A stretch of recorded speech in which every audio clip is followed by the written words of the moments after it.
Let's talk about the agent updates here, because this is a pretty hot topic lately. So here are the changes that came through. You can see the card here for patch 7.08. Here's the highlights. The key update is definitely going to be the sparkly smokes. Let's take a look in detail here. So agent updates, smoke visual update. Some of the key smokes can manipulate the play space for a good chunk of time, and we feel it is important to be able to make the right decisions in the moment. We've added audio and visual cues at the end of our longer lasting smokes to give you a bit of a heads up for when the smokes will disappear. And then below it says, smokes play an audio and visual cue 1.5 seconds before they're about to fade. The following agents smokes have been affected: Astra, Brimstone, and Omen. I think I've gone through the 7 stages of grief, I feel like, when it comes to this change. When I first saw it enter my timeline, I immediately thought, this is lowering the skill ceiling of the game. It's accommodating to low elo players. It doesn't really change all that much in higher elos. The problem is that it's cutting the distance from lower elo to higher elo. I saw a lot of pros tweeting about this. Like Leaf tweeted, let's implement this change, but for lobbies where the average rank is platinum. What up, suckers? He's basically saying like, this is catering massively to noobs. And in higher elos, this does nothing but actually like lower the potential gap between pros, right?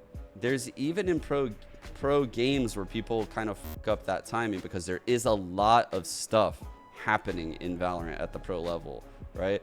And that is an aspect that makes a Valorant player a great Valorant player, right? That's what separates Valorant from Counter-Strike. There's a ton of shit going on in Valorant, and it takes a lot to mentally like remember all of that. Usually it happens on like a subconscious level with the smoke timings. Like you've just played the game so much, you just kind of understand when the smokes are going to fall and drop. But in high pressure scenarios, you know, like that all changes. First, let's do recall. Leave that back. So no little stars and shit for the recalls. Concealment. It's gonna be like 2 side to side. Huh.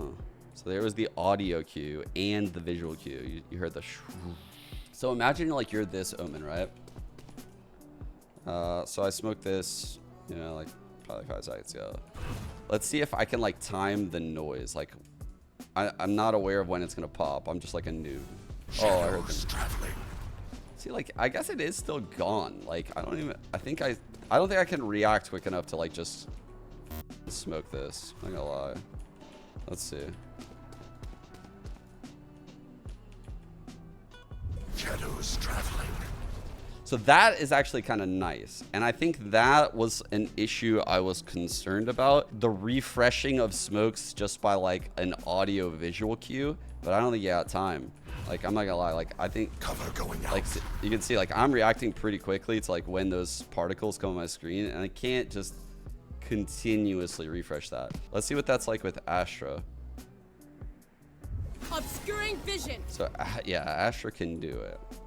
So for Omen, you still have to have like some kind of mental clock. With Astra, it looks like you could do it in time. I imagine with Brim, it's the same thing. Launching smoke. Again, like, yeah, so low-key slight Omen nerf, because over time I think like there's gonna be a lot of like gaps in his smokes throughout, honestly, all the elos. I think people are gonna get a little bit complacent because of that noise. 30 seconds There's a left. couple other areas where I Thrifty. think like this holds value. Obliteration. When Astra's Cosmic Divide goes away, there's that like gong noise. Like it's like it's really loud noise. People sometimes like wait for that noise to start a play. Like they use a sound within the game that can then give them some kind of consistency to set a play. I think we're gonna start seeing a lot of that with like this smoke timing. It's like, you know, you're popping out of the smoke. See like what it feels. So yeah, like I would imagine you could probably get a flash off. A KO could be like right here, ready to just like flash around the corner. Someone's running out, like looking over here. It's gonna seem seamless, for lack of a better word. Another thing it would do is, say like I'm the mid player, right? And my Omen is playing A, right? Like I'm the Jet upping mid, and my Omen has gotten pushed off of main. I'm rotating heaven. I rotate. I don't really know fully, I guess. I guess I could be staring at my mini map and know like when this smoke popped. But now at very least get like this audio visual cue. So that way I'm not like caught completely in the open and very unaware. At very least now, if you're rotating over from like, like this area or even spawn, you can then time something really well with like when this smoke fades. So I'm not terribly against it because I don't think it does as much as what a lot of people think it does. And I also think there is a lot of shit to learn in Valorant, but it is very frustrating that things that took a massive amount of time to learn and get used to in Valorant are slowly getting ripped away. I think overall the response to this was super negative, like in the pro community. In the casual player base, this has been received very positively, and that's kind of what I would expect. I think this is just one of those concessions that kind of need to be made. I get worried though, because I think I was the first on this train, right? Where I felt like changes were being made to the game that massively decreased the gap from like a lower tier player to a top level pro. And that worries me, right?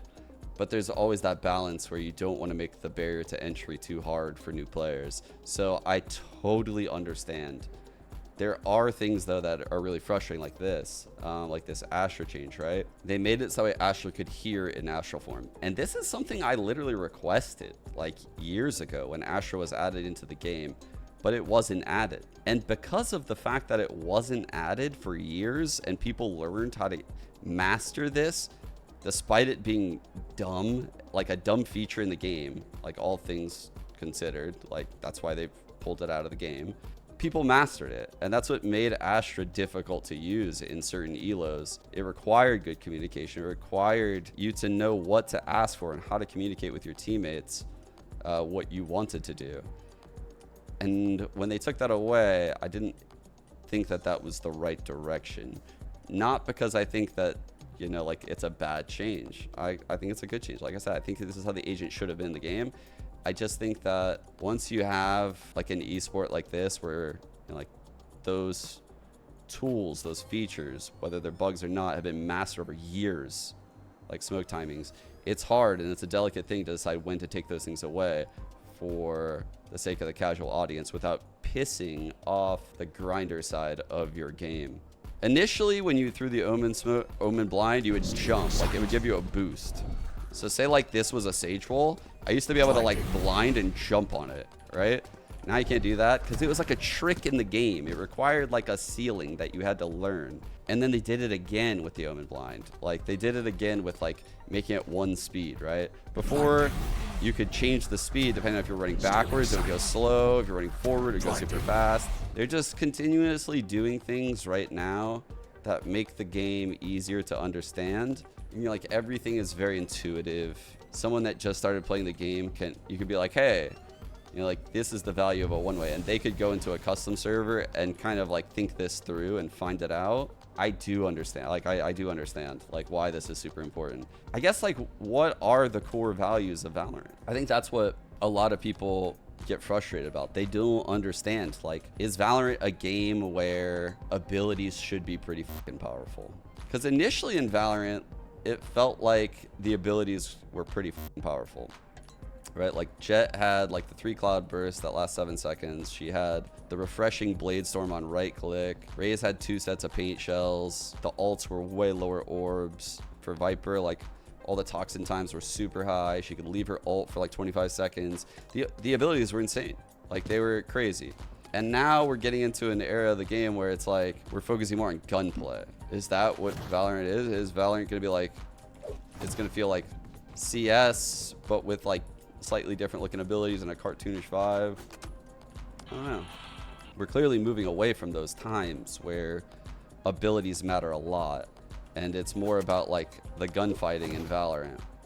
I guess I just never heard a developer say those things. Like, it'd be cool if they just said like, hey, you know, like we want this next episode, we want to be like, we want to focus back on like the game itself and the engagements and fights across the map. We want individual skill to shine, you know, like that's what we're looking for right now. So we've made all the abilities like a little bit more expensive. We've dulled them down a bit. So that way, you know, like, you know, when the smoke's fading, you know, when the flash is coming, like we want the top teams to have the most individual skill and crazy players, not some calculus problem of this wall needs to go up, that wall needs to go down, you know, like when the walls are up, we're going to sky flash here and do this, you know, like right now there's a lot of frustration because people don't know the answer to that. They don't know what Valorant's supposed to feel like.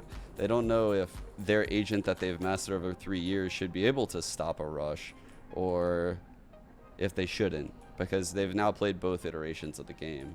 What you have to realize is pro play in esports titles is a very small percentage of the actual game itself, which is why it's very hard to be reactionary about these things when you know, like esports is a small part of a much, much larger thing, which is Valorant. Like I said, I've gone back and forth with these smokes. I think I'm now at the part where I'm in my acceptance phase, and I just have to accept that like the internal clock that you must have in Counter-Strike, that you actually had to have in Valorant for all these years, you don't need to have in Valorant. They already made it so that way Harbor and Viper had audio cues and visual cues. Now they make it so that way all of them do. Fair enough, whatever.